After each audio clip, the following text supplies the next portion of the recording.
আগের দিন সিদ্ধাংশু কোটাক তিনি বলেছিলেন ওদের কিছু ডেটা তারা মেনটেন করে, সেই ডেটাতে যা স্পাইক আসে মানে সামহাও কি লাস্ট ম্যাচে, সিরিজের লাস্ট ম্যাচে নামার আগে মনে হচ্ছে যে দুটো টিমের থিঙ্ক ট্যাঙ্কই সেম ওয়েতে, মানে একই রাস্তায় ভাবছে।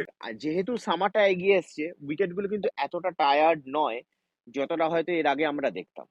তো আমার মনে আচ্ছা, হচ্ছে কিন্তু পেসারদেরই এখানে মুখ্য ভূমিকা।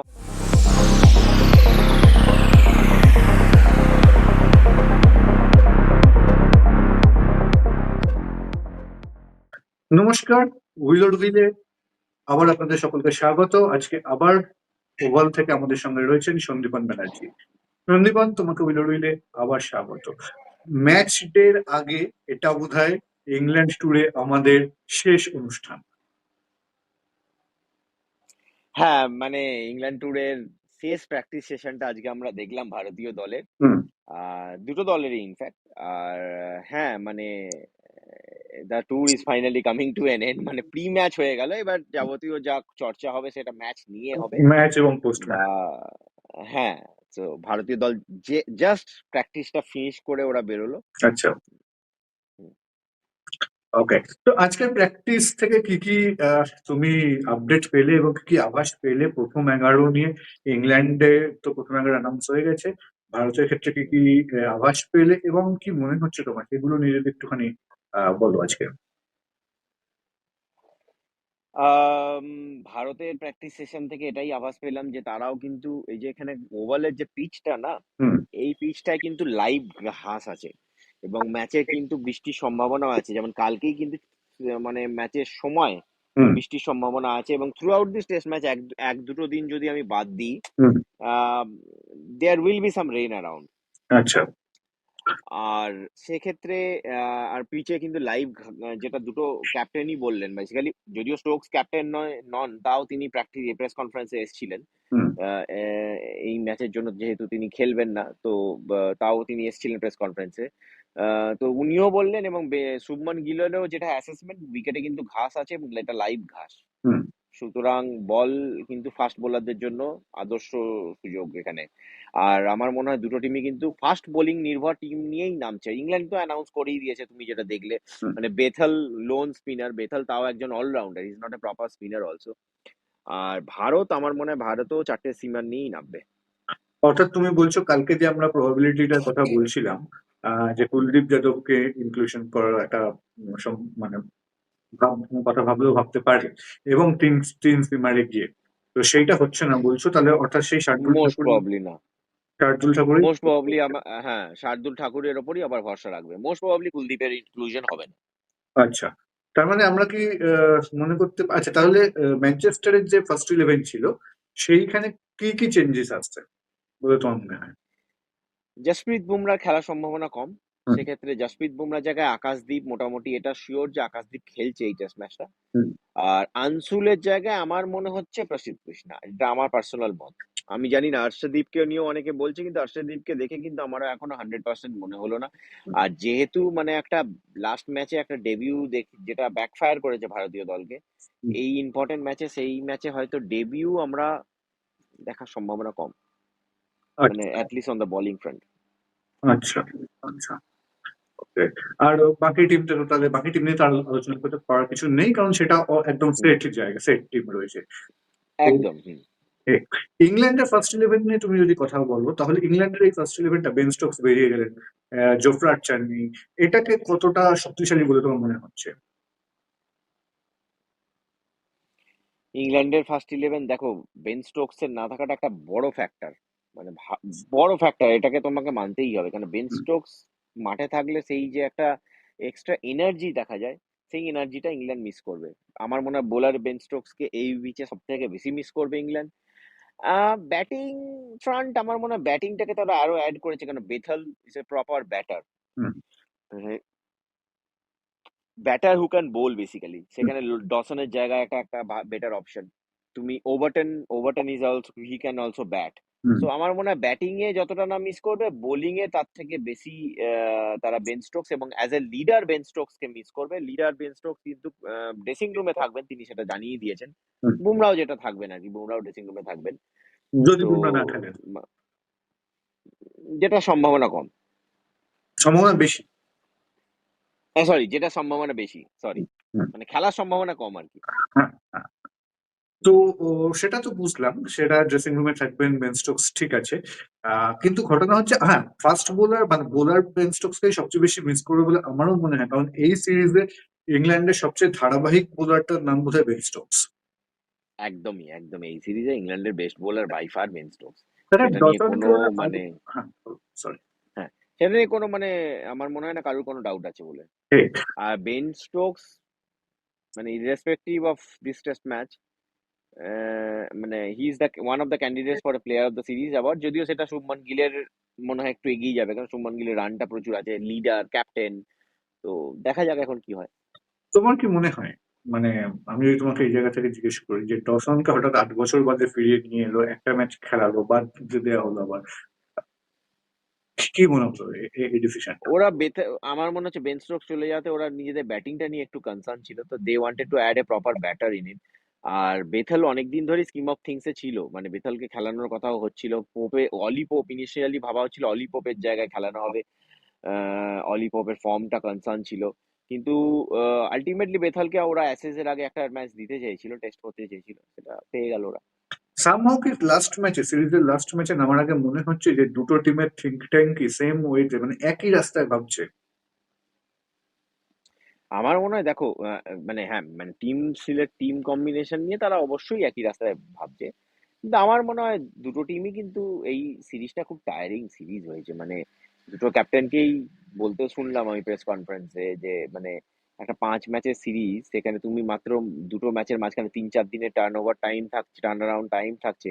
হয়তো দুটো টেস্টের মাঝখানে একদিন একবার 8 বার, একবার 8 দিন, একবার 9 দিনের ছিল, বাকি টেস্টগুলো কিন্তু খুব ক্র্যাম শিডিউল ছিল। হুম, তা এত ক্র্যাম শিডিউল প্লাস প্রতিটা টেস্ট ম্যাচ ডে 5-এর লাস্ট আওয়ার পর্যন্ত গেছে।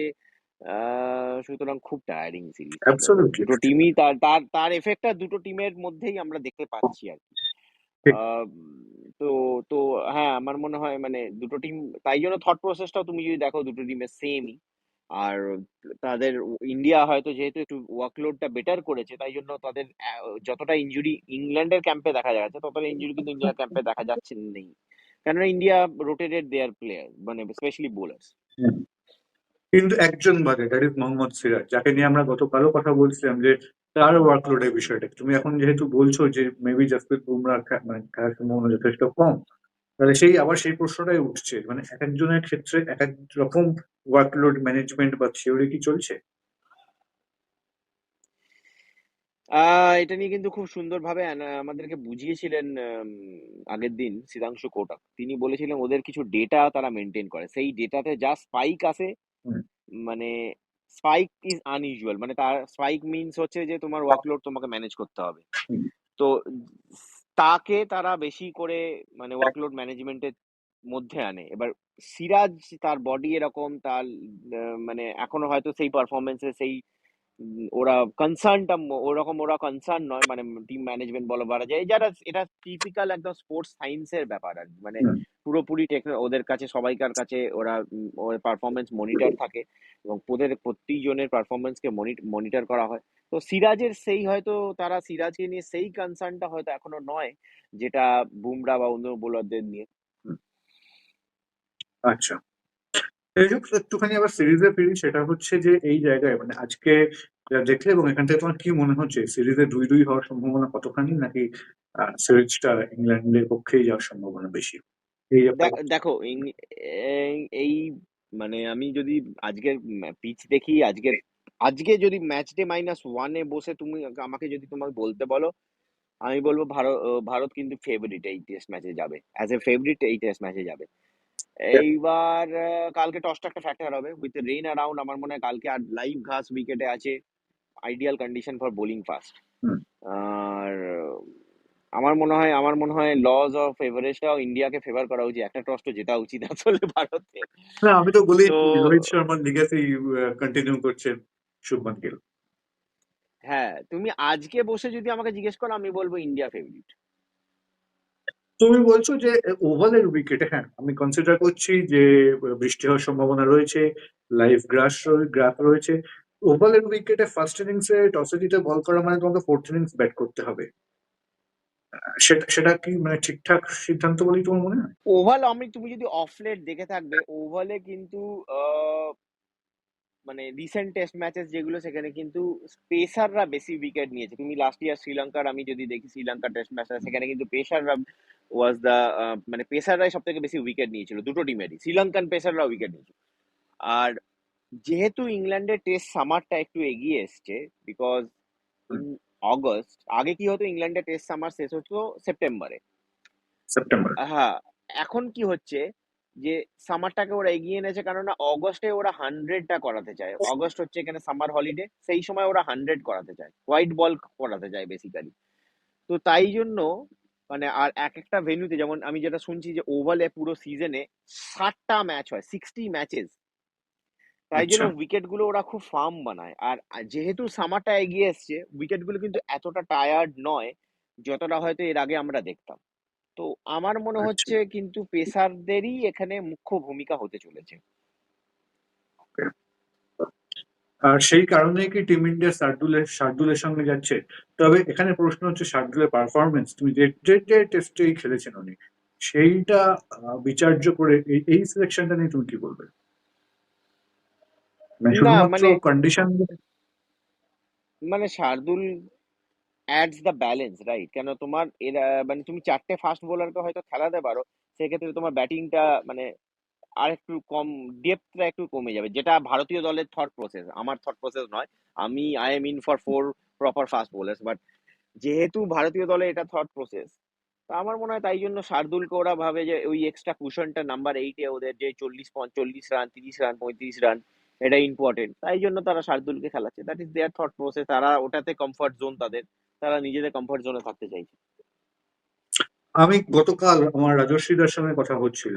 হুম, রাজদা যেটা বললো সেটা হচ্ছে যে দেখ, ওরা ওই যে 30-40 রানটা শার্দুল দেবে, ওখানে যদি ওরা কুলদীপকে খেলায়, ওভার টেস্টের বিষয় বলেছিল, সেখানে 30-40 রান এক্সট্রাটা দরকার পড়বে না। হুম। তো এই থট প্রসেসটা কি তোমার ভুল বলুক না? ওইটাই মানে, it's how you look at it, মানে গ্লাস হাফ ফুল আর না হাফ এমটি, মানে এটা যেভাবে ভারতীয় দল ওইভাবে দেখছে যে আমার ওই এক্সট্রা কুশনটা দরকার। আর এই উইকেটে তিনটে স্পিনার খেলানোর কোনো যুক্তি মানে যৌক্তিকতা আমি দেখছি না। আচ্ছা, আজকে ধ্রুব জুড়ে যিনি খেলবেন, তাকে আজকে দেখা গেল নেটে, তাকে হ্যাঁ, তাকে কারণ দেখা গেল। গতকাল তুমি বলেছিলেন বলেছিলে যে একটুখানি যেন অফ কালার লাগছে। হ্যাঁ, তাকে দেখা গেল, তাকে আজকে নেটে বেটার লেগেছে আমার। নেটে অনেকক্ষণ ধরে ব্যাটও করেছেন, কিপিং ড্রিলসও করেছেন, তো আমার মনে হয় হি ইজ রেডি। আচ্ছা, ধ্রুব জুয়েল কি সেক্ষেত্রে 5 নম্বরই হ্যাঁ, আসবেন ব্যাট করতে, নাকি ব্যাটিং অর্ডারে কোনো? না না না, আচ্ছা, ধ্রুব জুরেল নাম্বার 5-এই আসবে। আচ্ছা, আচ্ছা, আচ্ছা, ওকে। অনেক ধন্যবাদ সন্দীপন। Thank you. কাল থেকে টেস্ট শুরু, তারপর ম্যাচের প্রত্যেক পর্যালোচনা নিয়ে আমরা আসবো। ভালো থেকো। থ্যাংক ইউ দাদা।